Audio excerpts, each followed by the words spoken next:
The MLB offseason continues on, and Jeff Hoffman, one of the premier free agent relievers, remains on the market. Well, a big-time MLB insider has hinted at a potential reason why the relationship may have soured in Philadelphia. I'm going to break down what exactly this is, why I'm not quite buying it, and what the situation is with Jeff Hoffman. So let's get right into things here. I do want to start with this report from Jon Heyman, who says that Jeff Hoffman was not thrilled with the Phillies when they traded for Carlos Estevez at the deadline. Now, to jump into this a little bit, I just don't straight up buy this from Heyman. He even kind of backtracked on his statement pretty quickly, saying, I could be wrong here, and if that's the case, then I would not say it the way he is saying it, as that's obviously a man's name who carries quite a bit of weight in the news side of things as Major League Baseball. But why I'm not buying this exactly here is because there's a relationship between Estevez and Hoffman dating back before he came to the Phillies. And to pull up exactly that is, to put the quote here, we have from Hoffman here saying, quote, or this starts from Rob Thomson saying, I'm not going to say Estevez is the closer. I'm not going to get back into that corner, the manager said, but he is going to get a lot of ninth inning appearances.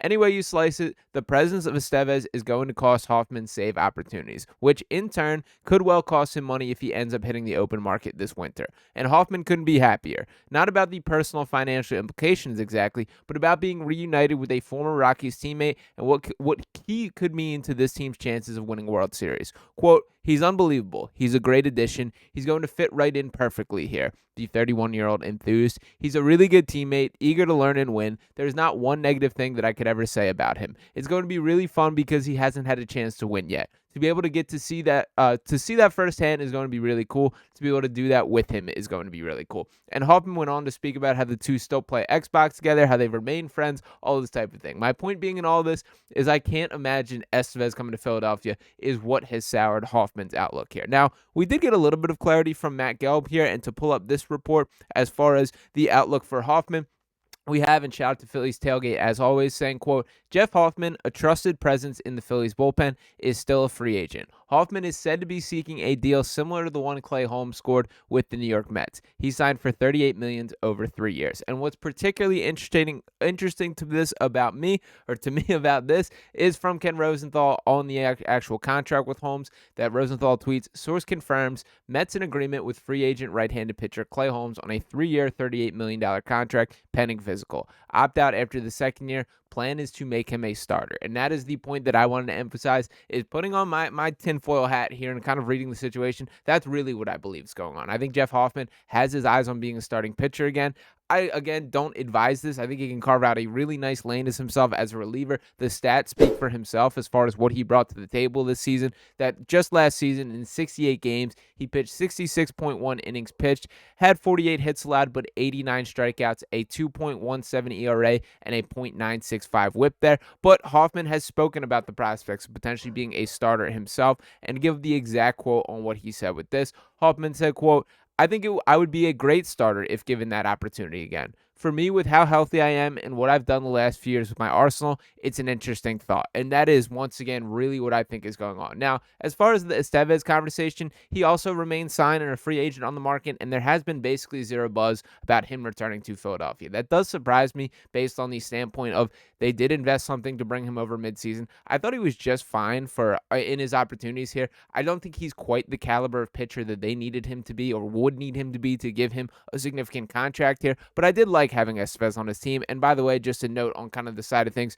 he was the ultimate professional. And the quote that really stood out to me when the Phillies first traded for Estevez, this article here, which writes, the Phillies acquired Estevez on Saturday from the Angels for pitching prospects George Klassen, who would have been the Phillies' number 7 prospect in the MLB's Pipeline's midseason re-rank, and Samuel Algieri, who would have been number 12. Estevez said before Monday night's season opener against the Yankees that he is happy to pitch in any role. Quote, however I can put a grain of sand onto this beautiful beach that these guys built, I'm down for whatever, man. And I did love that from Estevez at the time. Still love it now. And to kind of note on what he brought to the table from an actual pitching standpoint, his stats on the season that he pitched in 54 games, 55 innings pitched there, allowed 38 hits, had 50 strikeouts, a 2.45 ERA, a .909 whip. Some really good numbers there. Now, my personal thoughts on Estevez, he's not my style of pitcher that I want for a closer.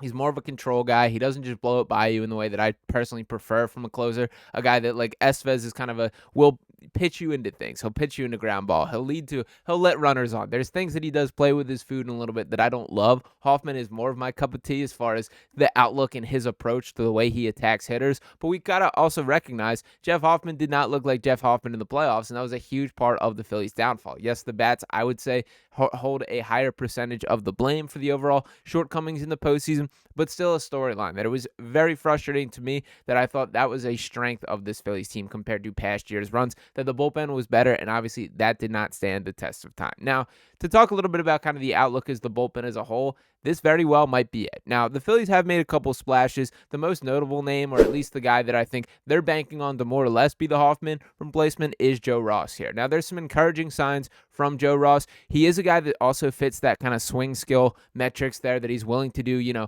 pitch as a starter if they really need him to do, can do those long relief, a la kind of Spencer Turnbull role that we saw last year. But Hoffman was a guy who sort of carried that same reputation and really brought something as a high leverage reliever, that when he got those opportunities, he really jumped on them and made a name for himself last year.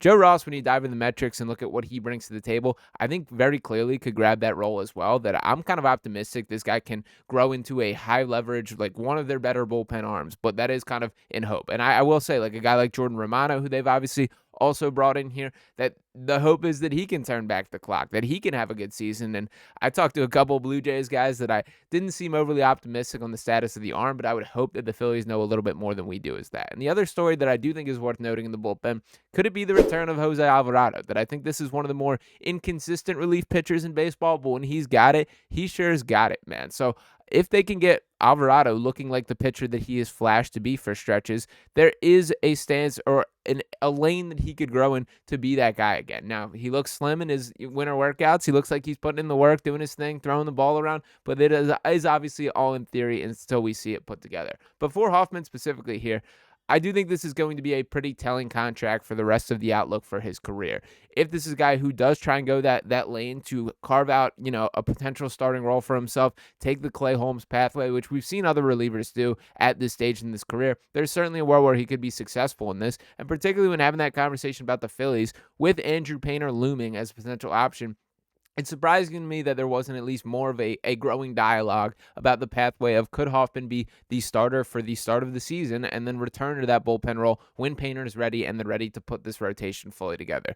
That does not seem to be the angle Hoffman wants to go. And when we talk about long-term security, I certainly get that there's kind of an end in sight if you were to sign that deal or go down that game plan with this Phillies team here. And I understand that not being the preference for his career outlook is, once again, to pull up the Holmes contract. Once again, this is a guy who signed a 3-year contract, has a little bit of security. And yes, there's opt-outs, there's options there. But I think Hoffman is ready for sort of one of these bet-on-yourself type deals to propel him to the really remainder of his career. That this is a guy who, when you look at his age and where he's at, he's had his ups and downs already and finally has carved out a niche. That he will be 32 by the time next season starts, and time does tick on a pitcher and any athlete, really. So I understand, get your money while you can, but it is incredibly frustrating and disappointing to me that we are not seeing kind of this clear pathway of interest between the two sides with the Phillies and Hoffman. He was open throughout the year about wanting to re-sign. That obviously never came to fruition, and now it does seem like he is out the door from the Phillies' perspective. Dave Dombrowski himself, and now granted, maybe he's moving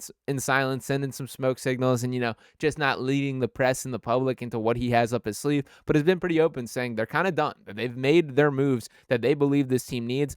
I don't agree with that overall outlook, and frankly, I'd be shocked if there isn't at least one shakeup that they still make happen, whether that is an Alec Boehm trade, a Brandon Marsh trade, or just signing another guy as a free agent. It feels like this is still an unfinished roster, and frankly, I think it would be a massive failure if there is not at least one more thing done to this team. I can't, while they're still going to be a very good baseball team, I can't honestly look at this and assess that they increased their World Series chances this offseason.